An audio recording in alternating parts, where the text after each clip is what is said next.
آواز آتی ہے میرے بندے کیا مجھ سے بھی کوئی خوبصورت ہے جسے تو دیکھ رہا؟ اس لیے حالت نماز میں ہماری نگاہ سجدہ گاہ کی طرف ہونی چاہیے، ادھر ادھر نہیں۔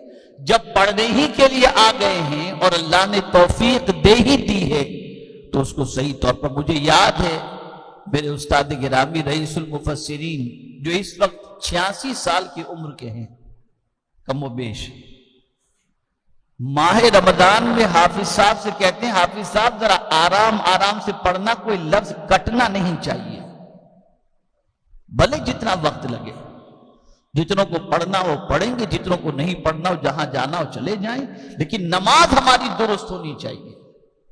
ایک حرف بھی کٹا تو عند اللہ ہم مجرم ہوں گے، عند الرسول ہم مجرم ہوں گے۔ اس لیے نماز کو بہت آرام سے سکون کے ساتھ، اسی لیے قرآن نے منافق کی نماز اور مومن کی نماز کا فرق بتایا۔ اب ذرا اس فرق کو سمجھے اور پھر اپنی نماز کا جائزہ لیں۔ منافق بھی نماز پڑھتا ہے۔ منافق کسے کہتے ہیں؟ دو منہ والا،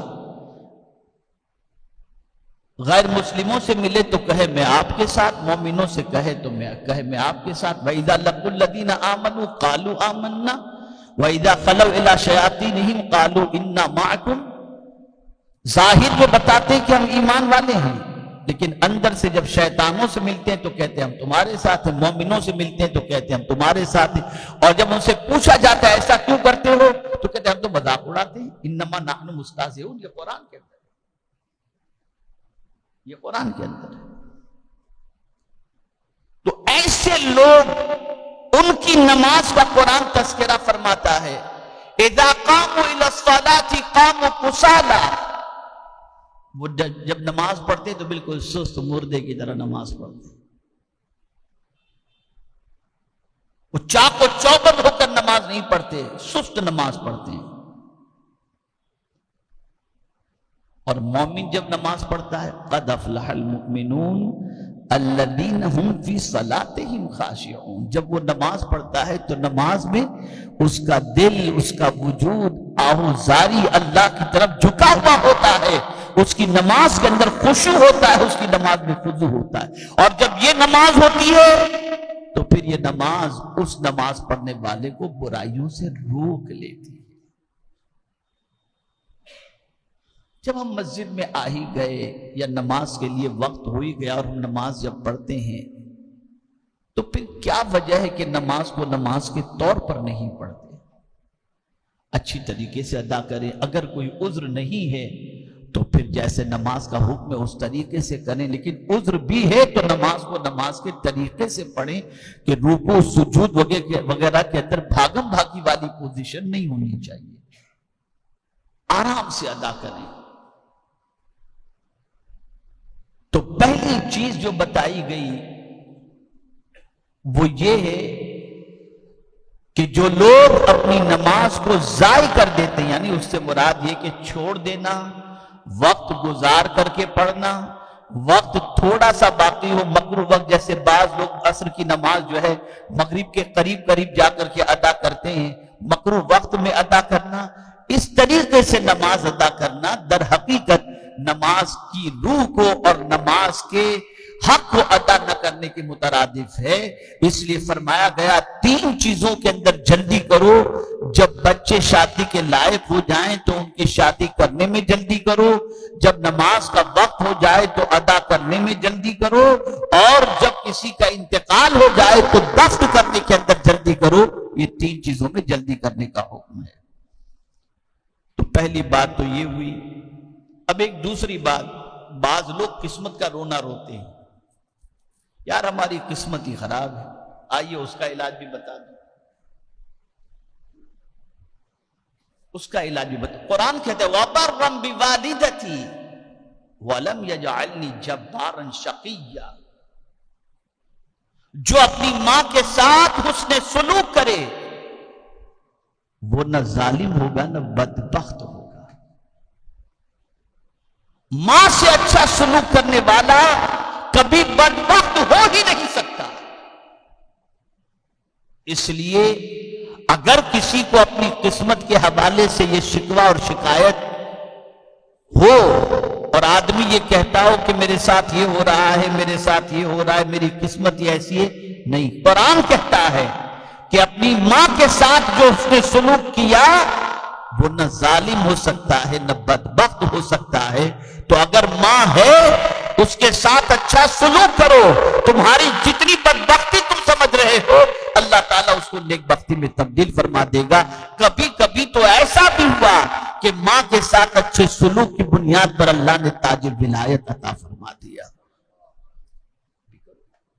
اور اگر ماں کا انتقال ہو گیا، روز پڑھ کر ایصال ثواب کرو، ان کی قبر پر جا کر فاتحہ پڑھو۔ بلکہ اگر کوئی شخص جمعہ کی نماز کے بعد ماں باپ یا دونوں میں سے کسی ایک کی قبر پر جا کر ان کے وسیلے سے دعا کرتا ہے تو اللہ تعالیٰ ان کے صدقے میں اس بچے کی دعا کو قبول فرما لیتا ہے۔ ایک یہ چیز ہوگی۔ اب تیسری مشکل میں آپ کو بتاؤں، روزی کی تنگی، یہ بھی ایک مسئلہ ہے۔ حضرت کام نہیں بنتا، تنگی ہی تنگی، مال کے اندر برکت نہیں، تو قرآن نے اس کی وجہ بتائی۔ وَمَنْ أَعْرَضَ عَنْ ذِكْرِي فَإِنَّ لَهُ مَعِيشَةً ضَنْكًا۔ اللہ فرماتا ہے جو میرے ذکر سے اعراض کرے ہم اس کے لیے تنگ زندگانی کر دیتے ہیں۔ یعنی جو قرآن سے اعراض کرے، اللہ کی کتاب سے اپنے تعلق کو کمزور کر دے، اللہ کی کتاب پر نہ عمل کرے نہ اللہ کی کتاب کی تلاوت کرے، اللہ تعالیٰ اس کی زندگانی کو تنگ کر دیتا ہے۔ یعنی حالت یہ ہوتی ہے نہ دل میں کشادگی اور نہ زندگی کے اندر، مال کے اندر کشادگی، نہ کسی چیز کے اندر کشادگی، سب تنگ۔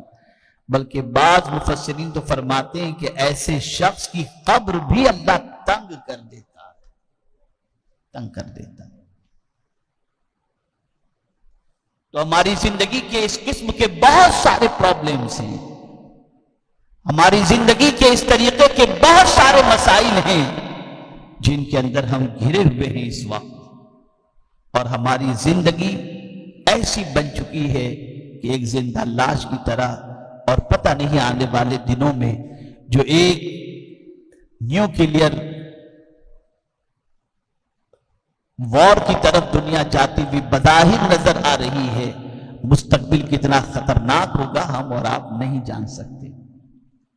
دنیا کے حالات پر گہری نظر ہونی چاہیے تاکہ فیوچر کی پلاننگ اچھی طریقے سے بن سکے۔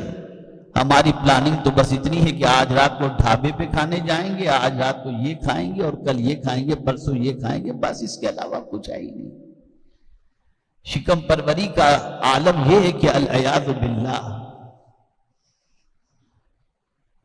دنیا کے حالات پر نظر رکھو، کیا ہو رہا ہے دنیا میں، ہمیں کیسے جینا چاہیے اور اسی کے ساتھ ہم کیسے مریں اس کی بھی فکر ہونی چاہیے کہ ہماری موت کس حالت کے اندر ہو اور ہماری زندگی کس طریقے سے گزرے۔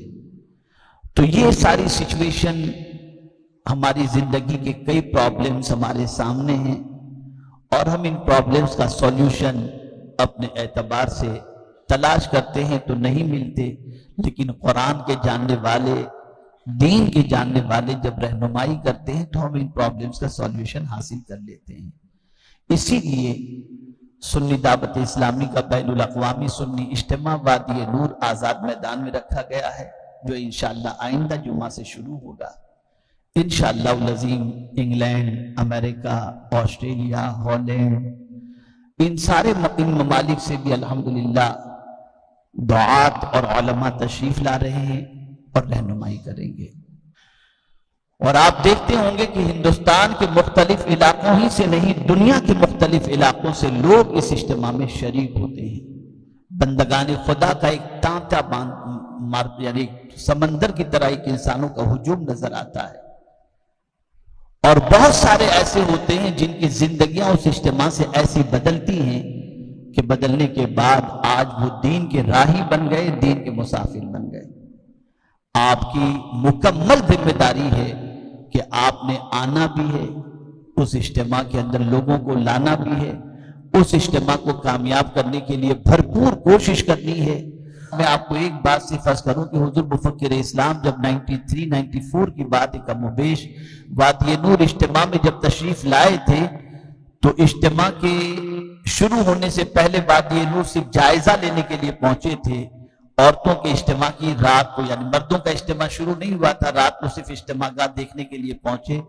ایک شخص دور دراز کا آیا ہوا میدان کے اندر بیٹھا تھا، اس کے پاس ایک کپڑے کی تھیلی تھی۔ حضرت نے فرمایا اس میں کیا ہے؟